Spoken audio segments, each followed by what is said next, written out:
The other times that I've been given drugs were in Cochabamba when I arrived at the Terminal de Buses.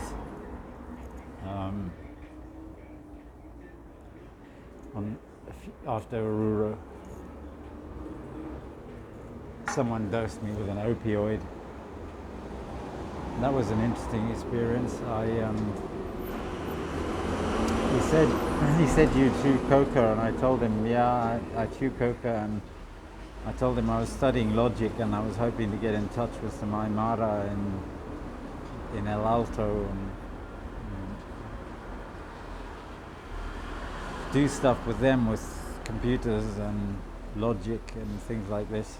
And he kind of nodded his head and he said, do you drink alcohol? And I said, no.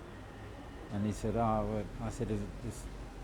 He said, do you drink alcohol when you chew coca? And I said, no. He said, well, and I said, is it different? And he said, yeah. And he said, looked in his hand and he had some pesos, and he said, we need to get some monedas, and I gave him a few pesos, and he went off and he bought a little bottle of alcohol, and he had cuts in his face. I saw him a couple of times later in Cochabamba, I think he lives there. And he gave me this opioid. I'm guessing it was opioid. Extraordinary stuff. I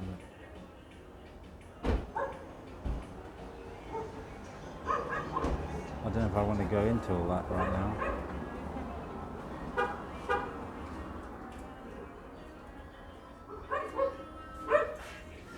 But it was mixed with some sort of alcohol, or maybe just fruit juice or something, I don't know.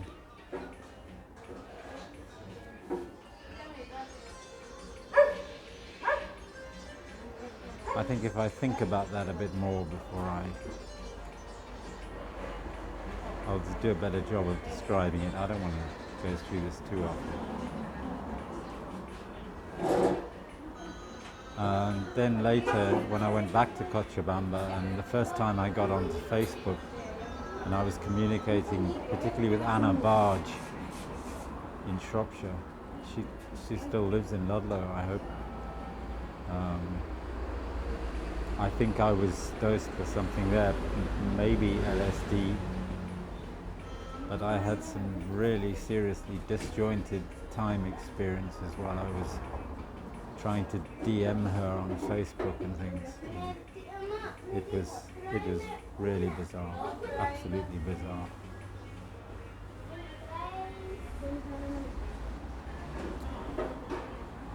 Because when you live on the street like that, you eat the food that people give you. They can dose you with anything they like. And at the time, I was communicating with my father and Dai Young and my mother and my brother on Facebook. I was being abused.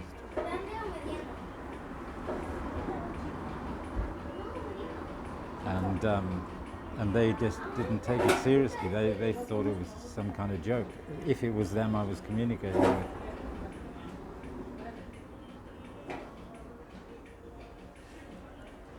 So, anything I said to you guys on Facebook, quotes of Robbie Burns, or to my brother, I made a reference to a film called The Lion in Winter, which you really ought to see, Graham. It's about King Richard and King John.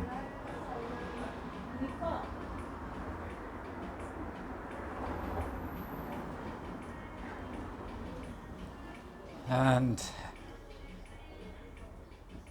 well, I don't know, I mean, you guys don't communicate with me, you don't look at my videos, you don't read my blog posts, you don't seem to talk to each other or to me. That we're not going to get very far unless you change that.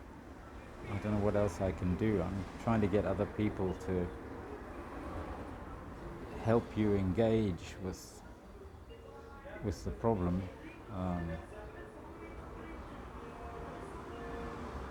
That's all I can do. Like, if you can think of anything else I can do apart from shut the fuck up and die or, carry on selling almonds on the street or get a job working, helping people out with their IT. What I was hoping was that Dad would communicate with Marcus Kuhn at Cambridge and we'd start talking about what I'm actually capable of and why I've been left on the street.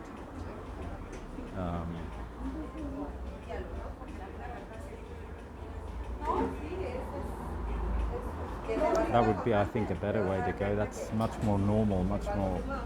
Otherwise, we're into this fucking world of madness. I mean, psychedelic drug trips. I was never into that stuff, right? People did it to me for a reason, and I didn't think that was a good reason. I didn't need that shit. And I don't need it now.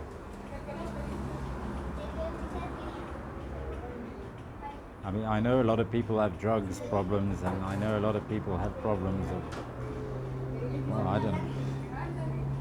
But I know it's better to study mathematics than to fuck around with psychedelics and drugs and politics and screwing people over and stuff like that. So I'd really much prefer to do that. Thank you very much, everybody.